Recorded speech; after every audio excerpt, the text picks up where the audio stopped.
आज हम पढ़ने वाले हैं कार्डियोवास्कुलर सिस्टम में ब्लड और ब्लड में पढ़ेंगे हेमोस्टेटिस के बारे में। हेमोस्टेटिस जैसे कि इसके नाम से ही पता चलता है कि ये दो शब्दों से बना हुआ है। हेमो जिसका मतलब होता है ब्लड और स्टेटिस जिसका मतलब होता है हाल्टिंग, रुक जाना, मतलब ब्लीडिंग को रोकना या स्टॉपेज ऑफ ब्लीडिंग, खून बहना रुकने को ही हेमोस्टेटिस कहा जाता है।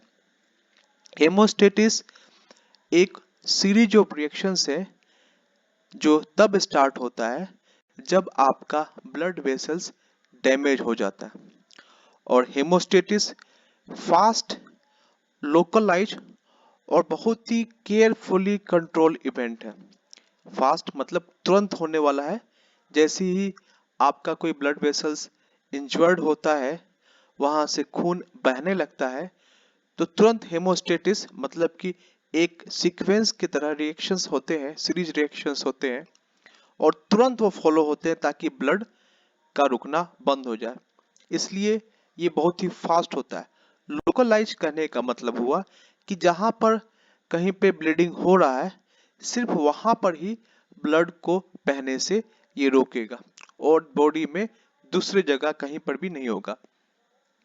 और बहुत ही केयरफुली कंट्रोल किया जाए क्योंकि हेमोस्टेटिस ज्यादा ना हो जाए, ब्लड वेसल्स जाम ना हो जाए। क्लोटिंग का प्रोसेस होता है तो क्लोटिंग इतना ना बन जाए कि ब्लड वेसल्स जाम हो जाए। तो इवेंट जो है बहुत ही केयरफुली कंट्रोल करके किया जाता है। उतना ही क्लोटिंग होता है जितना कि ब्लड बहना रुक जाए बहुत जल्दी से और उसी जगह पे होगा जहां पर ब्लड बह रहा है। तो फास्ट, लोकलाइज और केयरफुली कंट्रोल इवेंट्स होता है हेमोस्टेटिस। अब देखेंगे फैक्टर्स के बारे में जो कि हेमोस्टेटिस में इन्वॉल्व होते हैं। इसमें कुछ फैक्टर्स हैं जिसमें ब्लड कोगुलेशन फैक्टर है। ये कोगुलेशन फैक्टर्स मुख्य रूप से प्लाज्मा में होते हैं।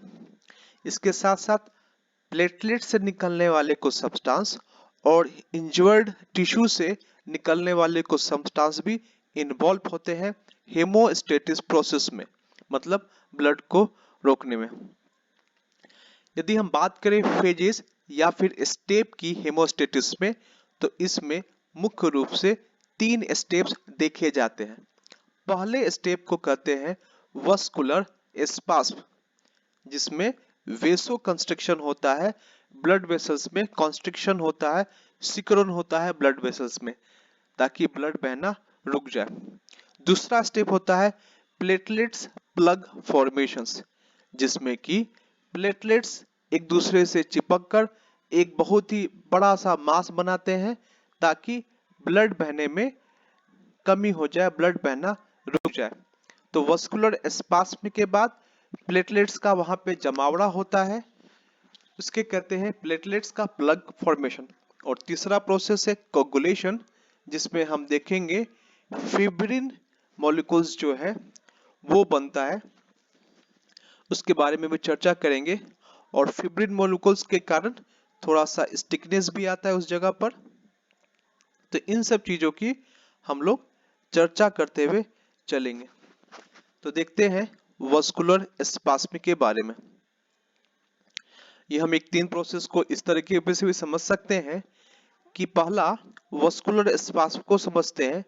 यहाँ पर ब्लड वेसल्स में सिकुड़न होता है, जिसे हम कहते हैं साइंस की भाषा में वेसो कंस्ट्रिक्शन, मतलब ब्लड वेसल्स में सिकुड़न होना, ब्लड वेसल में कॉन्ट्रैक्शन होना ताकि ब्लड का लॉस जो है वो रुके।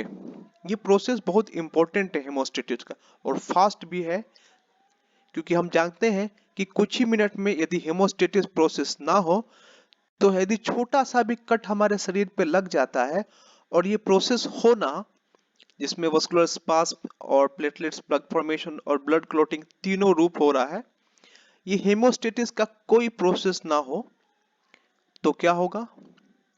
कुछ ही समय में हमारे शरीर से सारा खून बह के निकल जाएगा और हमारी मौत हो जाएगी। एक छोटा सा कट भी। इसीलिए हेमोस्टेटिस बहुत इंपॉर्टेंट है। पहला वस्कुलर स्पास्म दिखाया गया इस फिगर में, जहां हम देखते हैं कि ब्लड वेसल्स में कॉन्ट्रैक्शन होता है, सिकुड़न होता है, जिस कारण से ब्लड का फ्लो जो है बहुत हद तक रुक जाता है। उसके बाद प्लेटलेट प्लग का फॉर्मेशन देखेंगे। प्लेटलेट्स थोड़ा चिपचिपा हो जाता है और एक दूसरे पर आकर चिपकने लगता है और धीरे धीरे कोलेजन फाइबर्स का फॉर्मेशन होगा यहाँ पे।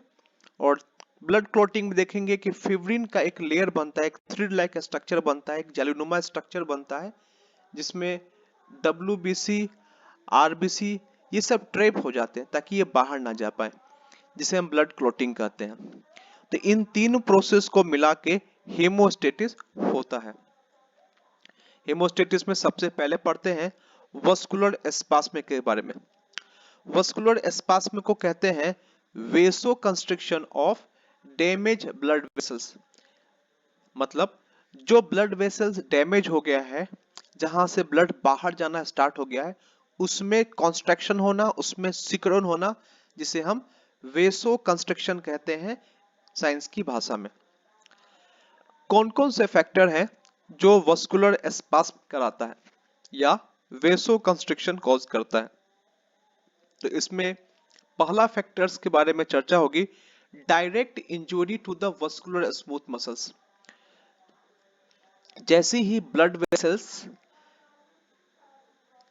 इंजर्ड होता है तो एंडोथेलियम के नीचे में स्मूथ मसल्स होता है, वहां से बहुत सारी चीज रिस्पॉन्स देने लगती है, वहां से बहुत सारी चीजें जो है स्टार्ट होती है वस्कुलर स्पास्म में। कुछ केमिकल्स भी रिलीज होते हैं जो वस्कुलर स्पास्म के लिए रिस्पॉन्सिबल हैं, वो हम आगे चल के पढ़ेंगे। और दूसरा है एंडोथेलियम सेल से और प्लेटलेट से बहुत सारे केमिकल्स का रिलीज होना, वो भी हम आगे चल के पढ़ेंगे कि वस्कुलर स्पास्म के लिए कौन कौन से केमिकल्स और कौन कौन से जो कि एंडोथेलियम्स और प्लेटलेट से रिलीज होते हैं। और तीसरा है लोकल पेन रिसेप्टर से होने वाला रिफ्लेक्स प्रोसेस। तो ये तीन फैक्टर्स हैं। पहला, स्मूथ मसल्स इंजरी होता है डायरेक्ट, और उससे होने वाले वेस्कुलर स्पास्म, क्योंकि वहां से भी कुछ केमिकल्स रिलीज होंगे। कुछ केमिकल्स एंडोथेलियम्स, एंडोथेलियम्स कहा जाता है ब्लड वेसल्स का इनर लेयर। इनर लेयर कहने का मतलब ल्यूमेन साइड का, जहां से ब्लड पास हो रहा है, उस अंदर में ल्यूमेन साइड का जो लेयर होता है एपिथेलियम, उसी एपिथेलियम को एंडोथेलियम, मतलब एंडो का मतलब अंदर का एपिथेलियम्स। और तीसरा था pain receptor, local pain receptor, जहां पे इंजर्ड हुआ है वहां पे दर्द होगा, जहां पे इंजुरी हुई है दर्द इनिशिएट होगा, और वो लोकल पेन होगा, पूरे शरीर में नहीं होगा। जैसे कभी हाथ में कुछ चुभ गया है तो जहां चुभन होती है वहां ही दर्द होता है, इसीलिए उसको लोकल पेन कहा गया है, पूरे शरीर में नहीं, जहां पे इंजुरी हुआ। और वहां से होने वाले रिफ्लेक्सेस। वस्कुलर स्पास्म में कुछ बातें हम ध्यान में रखेंगे, जैसे टिश्यू डैमेज जितना ज्यादा बढ़ेगा उतना ही ज्यादा वस्कुलर स्पास्म मैकेनिज्म काम करेगा। और वस्कुलर स्पास्म मैकेनिज्म छोटे ब्लड वेसल्स पे ज्यादा काम करेगा एज कंपेयर टू बड़ा ब्लड वेसल्स। ये दो पॉइंट बहुत इंपॉर्टेंट है। और तीसरा पॉइंट, यदि स्ट्रांगली रूप से वेसो कंस्ट्रक्शन होता है आर्टरी में, तो ये 20 से 30 मिनट समय बचा देता है आपका। और इतने समय काफी है ताकि बाकी प्रोसेस जैसे कि प्लेटलेट प्लग का फॉर्मेशन होना और कोगुलेशन होना, उन सब समय के लिए कुछ समय लग सकता है। तो ये वस्कुलर स्पास्म में तुरंत स्टार्ट होता है, फास्ट प्रोसेस है, और ये 20 से 30 मिनट तक का समय बचा देता है। यदि वस्कुलर स्पास्म हो ही ना तो ब्लड 20 से 30 मिनट पहले ही बह जाएगा पूरा। तो 20 से 30 मिनट का समय ये बचाया ताकि उस समय में बाकी प्रोसेस जो है स्टार्ट हो जाए। वो बाकी प्रोसेस है प्लेटलेट का प्लग फॉर्मेशन होना और कोगुलेशन। अब बात करते हैं प्लेटलेट प्लग फॉर्मेशन की। सेकेंड स्टेप, वस्कुलर स्पास्म या वेसो कंस्ट्रिक्शन के बाद जो दूसरा स्टेप आता है वो है प्लेटलेट प्लग फॉर्मेशन। ये एक पॉजिटिव फीडबैक मैकेनिज्म आता है और इसको स्टार्ट होने में लगभग 1 मिनट का समय लगता है। वेसो कंस्ट्रक्शन तो तुरंत स्टार्ट हो जाता है, लेकिन 1 मिनट का समय लगेगा प्लेटलेट्स प्लग फॉर्मेशन को स्टार्ट होने में, शुरुआत होने में। तो प्लेटलेट प्लग फॉर्मेशन में क्या होगा, एक प्लग ऑफ प्लेटलेट्स आपस में फॉर्मेशन होगा, एक प्लेटलेट दूसरे प्लेटलेट्स पे चिपकते हुए चले जाएंगे और ग्लू जैसा एक्ट करेगा, और इसमें ग्लू का काम करता है फिब्रिन थ्रेड। ये दोनों मिलके फिर आगे क्लोट का भी फॉर्मेशंस करते हैं, जिसको हम पढ़ेंगे। ये प्लेटलेट प्लग फॉर्मेशन से टेम्पोररी सील होता है आपका ब्लड वेसल्स, जहां पे ब्रेक है तो थोड़े समय के लिए इसको सील कर देता है प्लेटलेट्स का फॉर्मेशन, और ये ऑर्केट्री सबक्वेंट है, जिससे कि आगे चलकर ब्लड क्लॉट का फॉर्मेशन होगा। उसके पहले का जस्ट ये प्रोसेस है। प्लेटलेट प्लग फॉर्मेशन में कुछ चीजें हम समझ लेते हैं, कुछ इंटरेस्टिंग चीजें। नॉर्मल कंडीशन मतलब ब्लड वेसल्स में यदि कोई इंजरी नहीं है तो प्लेटलेट्स एक्टिवेट नहीं रहता, वो इनएक्टिवेट अवस्था में रहेगा और ब्लड में फ्री फ्लो करेगा। एंडोथेलियम मतलब ब्लड वेसल्स का इनर लेयर, उससे प्लेटलेट्स चिपकेगा नहीं, ना ही वो एक दूसरे से चिपकेगा, वो किसी से नहीं चिपकता। लाइनिंग ऑफ ब्लड वेसल्स जहां पे एंडोथेलियम से, उससे भी चिपकेगा नहीं और ना एक दूसरे से चिपकेगा, वो फ्री फ्लोइंग ब्लड में फ्लो होते रहेगा प्लेटलेट्स। लेकिन जैसे ही एंडोथेलियम लेयर डैमेज हो जाता है तब कोलेजन फाइबर एक्सपोज हो जाता है, जो कि जस्ट एंडोथेलियम के नीचे का लेयर है। अब यहां इस बात को समझ लेना है कि कोलेजन फाइबर जैसे एक्सपोज हुआ उसी वक्त में एंडोथेलियम ने भी एक प्लाज्मा प्रोटीन को सिंथेसाइज करता है। उस प्लाज्मा प्रोटीन का नाम है VWF, जिसे वॉन विलब्रांड फैक्टर के नाम से भी जाना जाता है। तो वॉन विलब्रांड फैक्टर्स एक प्लाज्मा प्रोटीन है जिसे एंडोथेलियम मतलब ब्लड वेसल्स का इनर लाइनिंग जो है उसमें यह सिंथेसाइज होता है, और वो मदद करता है प्लेटलेट्स को कोलेजन फाइबर के साथ एडहर्स या चिपकने में। जैसे ही कोलेजन फाइबर और प्लेटलेट्स आपस में चिपकेंगे तो एक्टिवेट करता है प्लेटलेट्स को। ये जैसे ही चिपकाव होगा वैसे ही प्लेटलेट एक्टिवेट करेगा, और प्लेटलेट्स एक्टिवेट करेगा तो प्लेटलेट्स के अंदर जो सिकेटरी वेसिकल्स जिसमें बहुत सारे केमिकल्स भरे होते हैं, जिसे हम ग्रेनुल्स भी कहते हैं, वो वहां से रिलीज होगा in the presence of the calcium and other things. तो उसमें से जो चीजें रिलीज होती है उसमें थ्रोम्बिन है, उसमें सेरोटोनिन भी रिलीज होते हैं, ADP रिलीज होता है, बहुत सारी चीजें रिलीज होती है। इन सब चीजों को रिलीज होने के कारण प्लेटलेट्स जो है वो स्वेल थोड़ा सा फूल जाएगा, शेप में थोड़ा बड़ा हो जाएगा, जैसे पानी में कोई चीज को रखते हैं थोड़ा सा स्वेल कर जाता है, फूल जाता है। हम बात करते हैं कभी किसी चीज की, रुई जैसी चीजों की, तो वो फूल जाता है, तो स्वेल करेगा, स्पाइक हो जाएगा। इसका शेप में देखोगे कांटेनुमादार स्ट्रक्चर जैसा बनता हुआ दिखेगा, स्पाइक शेप का होगा और स्टिकी हो जाएगा। तो हम देखते हैं वो कैसा दिखता है। इसमें हम देखते हैं कुछ चीजों को। यहां हम देख रहे हैं स्ट्रक्चर में ये बिल्कुल नॉर्मल प्लेटलेट्स है, रेस्टिंग पोजीशन पे है, मतलब इनएक्टिवेट है, और अभी तक बिल्कुल यदि कोई इंजरी नहीं हुई एंडोथेलियम लेयर्स में तो आराम से ये ब्लड वेसल में गुजरता रहेगा, फ्री फ्लोइंग। लेकिन जैसे अब देखिए यहां पर नीचे में, यहां पर एंडोथेलियम का लेयर जो है वो हट चुका है किसी डैमेज के कारण, और जैसे ही ये एंडोथेलियम का लेयर यहां से हट चुका है उसी वक्त में हम ये देखते हैं कि सब एंडोथेलियम लेयर्स में जिसमें कि कोलेजन फाइबर है वो एक्सपोज होता है।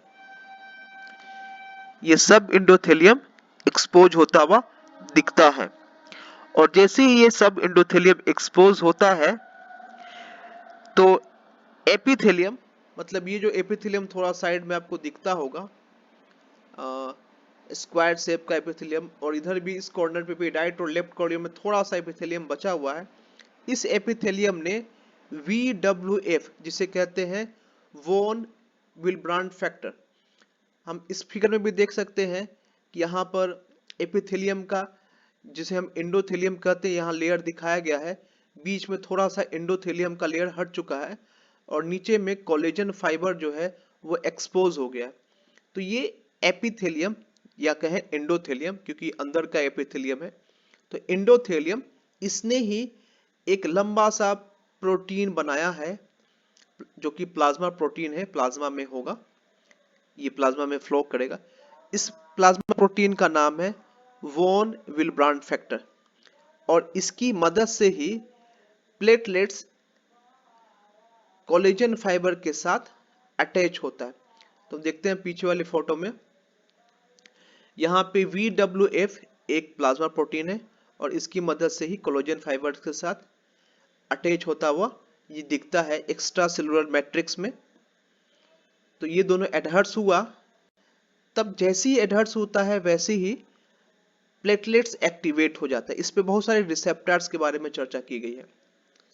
यहाँ जो रिसेप्टर जो VWF के साथ कंबाइंड है उसका नाम है ग्लाइकोप्रोटीन 1B या ग्लाइकोप्रोटीन 1B से लेके 9th और 5 तक देखा गया है। ये वो रिसेप्टर है जो कि VWF के से कंबाइंड करता है। जैसे ही कंबाइंड करेगा प्लेटलेट्स एक्टिवेट हो जाएगा। अब इसमें से देखिए यहाँ पे जो सेकंड फोटो यहाँ पे चर्चा किया जा रहा है, ये एक्टिवेट हो गया, इसका शेप भी चेंज होने लगा है, प्लेटलेट्स का थोड़ा सा बड़ा शेप हो गया, स्वेल जैसा करने लगा। अब इसमें से क्या क्या चीजें रिलीज हो रही है प्लेटलेट्स के अंदर से, ADP एडेनोसिन डाइफॉस्फेट, TXA2 और थ्रोम्बिन। इसके अलावा भी सीरोटोनिन का भी रिलीज होता है जो कि इसके वेसिकल्स, जो सेक्रेटरी वेसिकल्स है जिसे हम ग्रेनुल्स भी कहते हैं, उससे वो रिलीज होता है। तो इस प्रोसेस को हम लोग डीग्रेनुलेशंस, मतलब ग्रेनुल्स में से जो चीजें हैं, जो केमिकल्स ग्रेनुल्स के अंदर है या जो केमिकल्स सेक्रेटरी वेसिकल्स के अंदर है, उनका सिक्रेशंस हो जाता है। वो केमिकल्स होंगे ADP, TX2 और थ्रोम्बिन। ये फिर जाकर दूसरे रिसेप्टर से बाइंड करेंगे। यहाँ पर इस फिगर को दिखाया गया है, ADP रिसेप्टर को बताया गया है G प्रोटीन कपल रिसेप्टर से बाइंड करते हुए, वैसे ही TXA2 भी इसी G प्रोटीन कपल रिसेप्टर से ही बाइंड होता है। थ्रोम्बिन का भी कॉम्बिनेशन है कहीं ना कहीं बाइंड होने का। यहाँ पर एक और रिसेप्टर की बात की गई, फिब्रोजेंस को बाइंड करने के लिए इंटीग्रिन नाम का रिसेप्टर है। यहाँ देखोगे ये इनएक्टिवेट मुड़ा हुआ रूप है, जो मेरा एरो दिख रहा है, और इसमें देखिएगा सीधा हो गया। तो यहाँ पे भी VWF है और फिब्रिनोजेंस है FG, जिसे हम फिब्रिनोजेंस भी कहते हैं। यहाँ पे भी देख सकते हैं हम इसका पूरा नाम FG, जिसे हमने फिब्रिनोजेंस कहा है। तो FG और इसकी मदद से फिर एक प्लेटलेट्स पे दूसरा प्लेटलेट्स अटैच होता है, फिर दूसरे प्लेटलेट्स पे फिर तीसरा प्लेटलेट्स, तीसरे प्लेटलेट्स पे चौथा, पांचवा। इसी तरीके से हम देखेंगे कि बहुत सारे प्लेटलेट्स आपस में एक दूसरे से बनने लगे हैं, जो कहेंगे थ्रम्बस का फॉर्मेशन होना, या सिंपली कहेंगे प्लेटलेट प्लग का फॉर्मेशन होना, जिसमें बहुत सारे मास ऑफ प्लेटलेट्स, बहुत सारे प्लेटलेट्स एक दूसरे से चिपके हुए दिखेंगे, स्वेल फूले हुए दिखेंगे, स्टिकी चिपचिपा दिखेंगे।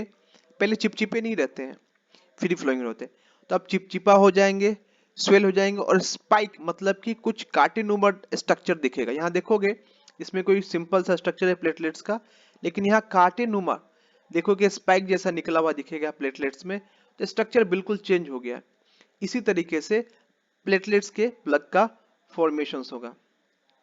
तो हम देखते हैं थोड़ा पीछे चल के कि यहाँ पर हमने बात की था VWF की, वॉन विल्ब्रांड फैक्टर्स की, जो कि एंडोथेलियम से रिलीज होता है। अब देखेंगे कि प्लेटलेट्स के अंदर से जो केमिकल्स रिलीज हो रहे हैं, डीग्रेनुलेशंस, मतलब ग्रेनुल्स से बाहर आना, ग्रेनुल्स से रिलीज होना। डीग्रेनुलेशंस का मतलब ग्रेनुल्स से बाहर। ग्रेनुल्स क्या होता है? Secretary vesicles. प्लेटलेट्स के अंदर छोटे छोटे वेसिकल्स है जिसके अंदर केमिकल्स भरे होते हैं, तो वहां से केमिकल्स बाहर निकलना, मुख्य रूप से कैल्शियम के प्रेजेंस में भी ये होता है। तो सेरोटोनिन पहला केमिकल्स की बात चर्चा करते हैं। ये वस्कुलर स्पास्म के लिए भी जाना जाता है। हमने पहले भी बोला था वस्कुलर स्पास्म के लिए प्लेटलेट से रिलीज होने वाला केमिकल्स है। इसके साथ साथ ADP, ADP जो है एडेनोसिन डाइफॉस्फेट, अभी अपनी फोटो में देखा कि पोटेंट एग्रीगेटिंग एजेंट्स है, प्लेटलेट्स को आपस में जोड़ने का काम करता है और रिलीज करता है कंटेंट ऑफ प्लेटलेट्स, मतलब प्लेटलेट्स के अंदर यदि कोई और कंटेंट है, कोई और केमिकल्स है, तो उसको भी ये रिलीज करेगा। थ्रोम्बोक्सिन A2 जो है ये प्लेटलेट्स एग्रीगेशंस को भी बढ़ाएगा और वस्कुलर स्पास्म दोनों करेगा। मतलब एडीपी और सीरोटोनिन का काम, दोनों काम देखा गया है थ्रोम्बोक्सिन A2 में, वस्कुलर स्पास्म और प्लेटलेट्स एग्रीगेशन। फिर से एक चर्चा करते हैं सिंपली में, serotonin vascular spasm, ADP potent aggregation, मतलब कि प्लेटलेट्स को आपस में एक दूसरे से जोड़ना, और थ्रोम्बोक्सिन A2 जिसे कहते हैं वस्कुलर स्पास्मिकोस करेगा और प्लेटलेट्स का एग्रीगेशन। अब हम बात करेंगे प्लेटलेट प्लग का फॉर्मेशन भी लिमिटेड होना चाहिए, ये नहीं कि प्लेटलेट प्लग का फॉर्मेशन इतना ज्यादा हो जाए कि ब्लड वेसल ही जाम हो जाए। इसे रोकने के लिए प्रोस्टासाइक्लिन या प्रोस्टाग्लैंडिन I2, ये दोनों एक ही केमिकल्स का नाम है, ये एंडोथेलियम रिलीज करता है इसे, ताकि प्लेटलेट्स का एग्रीगेशन जो है वो स्टॉप हो जाए, ज्यादा ना बढ़ पाए। तो ये लिमिटेड होता है प्रोस्टासाइक्लिन से, जिसे प्रोस्टाग्लैंडिन I2 भी कहते हैं। ये प्लेटलेट्स के फॉर्मेशन को रोकता है, एग्रीगेशन को रोकता है। तो बात करते हैं थ्रोम्बोक्सिन की। थ्रोम्बोक्सिन प्लेटलेट एग्रीगेशन को बढ़ाता है, एडीपी बढ़ाता है, और प्रोस्टाग्लैंडिन I2 या प्रोस्टासाइक्लिन ये प्लेटलेट्स प्लग फॉर्मेशन को रोकने का काम करता है और ये रिलीज होता है एंडोथेलियम से। तो फिर से एक बार हम लोग रिव्यू डालते हैं यहाँ पर कि सबसे पहले एंडोथेलियम लेयर जो होता है वो रप्चर होता है, कोलेजन फाइबर का एक्सपोज हो रहा है। वॉन विलब्रांड फैक्टर एक प्लाज्मा प्रोटीन है जिसका सिंथेसिस एंडोथेलियम से होता है।